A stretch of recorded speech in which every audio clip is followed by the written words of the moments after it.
Constant growth model. We are discussing the valuation of common stocks, and we have talked about it that there are three assumptions which make three different models of valuation: no growth model, constant growth model, and growth in stages. So in this module, we'll talk about the second assumption or the second model, which is the constant growth model. हमने ये discuss किया था कि constant growth या no growth से मुराद dividend की growth है.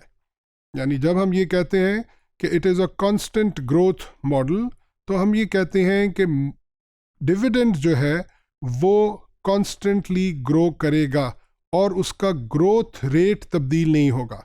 For example, if the growth rate is 5%, it will always be 5%. Have a look at the assumptions of this model first. The basic assumption is the same, that the business is a going concern. The second assumption is that DPO, that is dividend payout ratio, remains constant. It is important to know that dividend payout ratio and retention ratio are opposite to each other.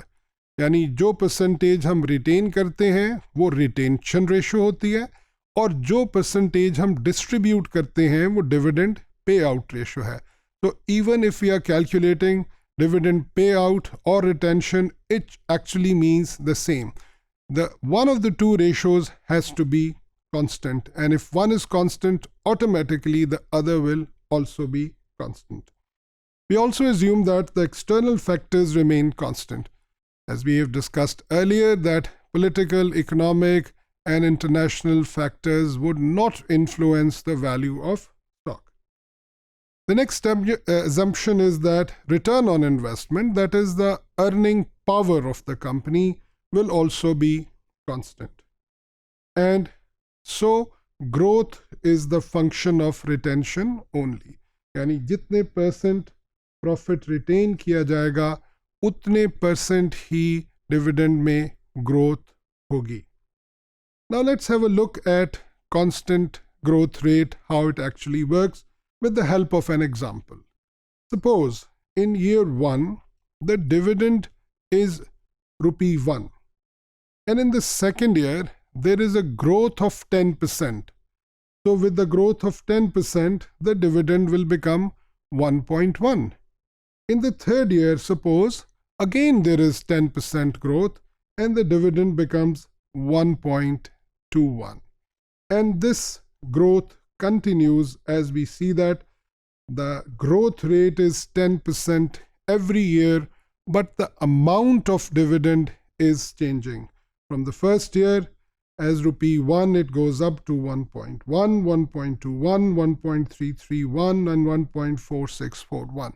यानी हम ये नहीं कह रहे कि dividend की amount constant रहेगी, बल्कि हम ये कह रहे हैं कि डिविडेंड के बढ़ने या उसकी ग्रोथ का रेट कांस्टेंट रहेगा, जो आप ब्रैकेट्स में देख सकते हैं कि that is 10% every year. This is actually what is called the Gordon's growth model. इसके लिए ये टर्म, क्योंकि गॉर्डन ने ये फॉर्मूला हमें दिया, हम इस्तेमाल करते हैं. And the formula that we use is also the Gordon's constant growth formula, which is V is equal to D1 over R minus G. Here, V is the intrinsic value. D1 is the next year's expected dividend. हमने पहले भी D not की term को देखा था और हमने कहा था D नॉट का मतलब है पिछले साल पे किया गया डिविडेंड, यानी 0 ईयर पर जो डिविडेंड पे हुआ. And D1 is the first year's dividend, and likewise D2 will be the second year's, D3 will be the third year's dividend, and so on. R is again the required rate of return. In all these discounting models, dividend discounting models, or in these valuation models, R is always the required rate of return. And here small g is actually the growth rate of dividend, which we assume to be constant forever. To calculate the value of next year's dividend D1, we actually multiply the last year's dividend D0 with a factor 1 plus G, as you can see on your screen. Another assumption of the formula is that growth rate should always be less than the required rate. That is, R is always greater than G to apply this formula. There is also a mathematical proof of this formula, but here our concern is that we need to learn to apply this formula and to calculate the intrinsic value and then to make the decision regarding purchasing or selling or not purchasing or not selling the stock.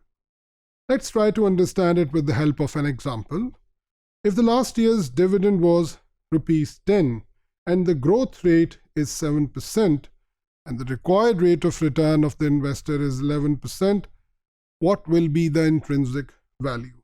The value will be, using the formula D1 over R minus G. First, we'll calculate the next year's dividend, which will be 7% plus 1 multiplied by the dividend of last year, that is 10. So the next year's expected dividend will be 10.7 rupees. Now, we'll divide this 10.7 with the difference of R and G, which is 11% minus 7%, which is equal to 4%. So ultimately, V is equal to 10.7 divided by 4%, which gives us the value of 267.5. That is the intrinsic value. अब हम इस intrinsic value को market value के साथ compare करेंगे और ये देखेंगे कि इस शेयर को या हमें बेहतर प्राइस पे खरीदना चाहिए या फेयर प्राइस के ऊपर. Fair price is if the market value is equal to the intrinsic value. और बेहतर प्राइस क्या है? वो ये है कि अगर मार्केट प्राइस हमारी इंट्रिंसिक वैल्यू से कम हो जाए. The only scenario in which we do not recommend purchasing a stock is if the market price is more than intrinsic value. हम ये रिकमेंड इसलिए करते हैं कि अगर कोई इन्वेस्टर किसी शेयर को उसकी इंट्रिंसिक वैल्यू से ज़्यादा पे ख़रीदेगा तो जो एक्सपेक्टेड रेट ऑफ रिटर्न या रिक्वायर्ड रेट ऑफ रिटर्न वो उस इन्वेस्टमेंट से अर्न करना चाहता है वो अर्न नहीं कर सकेगा. और अगर वो उसको उसी प्राइस पर ख़रीदेगा जो कि उसकी इंट्रिंसिक वैल्यू है तो इन्वेस्टर को एग्जैक्टली वही रेट ऑफ रिटर्न मिलेगा कि जो वो अर्न करना चाहता है. That is his required rate of return. And if an investor earns more than the required rate of return, that is only कि अगर उसने उस शेयर को उसकी इंट्रिंसिक वैल्यू से कम पे ख़रीदा. यानी if the market value of the stock is less than the intrinsic value, then the investor will earn more than the required rate of return. And that is how we analyze and we make decision regarding the stocks.